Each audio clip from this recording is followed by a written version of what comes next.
Kumasi Garden City. I had the baller city. Kumasi Garden City. I had the baller city. And Timunko Clinic Kumasi. As some of our did my term. Mentimu case kura. I was here adia nana Otumfuor say to two.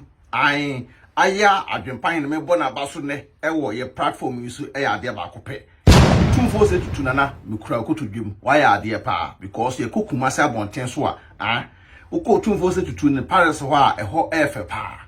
Eho ye nice, eho ye kama Otumfuor timidi ne tumi ama se bia manfo be krini e ne Paris ho no.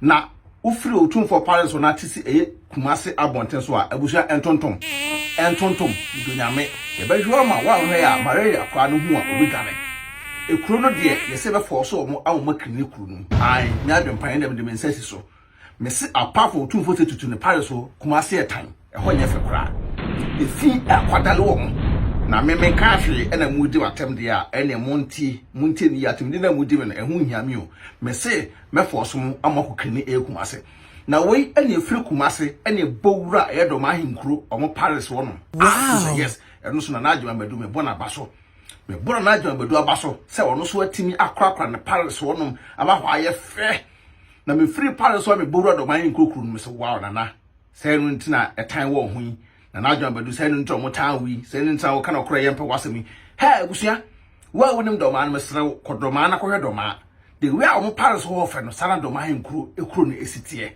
na nan etimi wuro no ho no ahye no ma ataade no ne sabiu ne kromfo eye klini omutie na asem da bia obi no wabu mra so nti ye ka sa asem wosina asem mosem mpete dia ene mbetie ebi mo se first na Otumfuor se tutu no oye bi ade no wajai because Kumase o maso adin nhwehwe ne mu aprapra ho fanboy ena ne Kumasi Garden City aye the baller city Kumasi Garden City na aye the baller city enti munko Clinic Kumase asana ma ba be didi matem na me mentimu case kura. I love you all agronko a whatever be didi matem see ya. Welcome to Dormaahene Palace. This is the new palace they have built for the chief and the people of Dormaahene. Very beautiful structure indeed.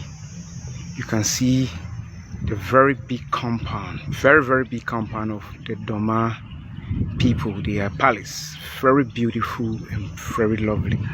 It's very spacious and you can't, the place is very beautiful. Very beautiful. As you can see, the street, the way they have laid their street, very beautiful. Beautiful outlay. You see how the street is very neat. The compound is everywhere is green and white. Very beautiful chief palace. There is no dirt here, there is no rubbish. I just love the way they have planted the trees here. They have laid Adwenepahene otwa supre kwabrafo wa ye kwa bibrim han bafo otwa burumu wodi putupriye buraburu ma mansan wo fufuo tom tibi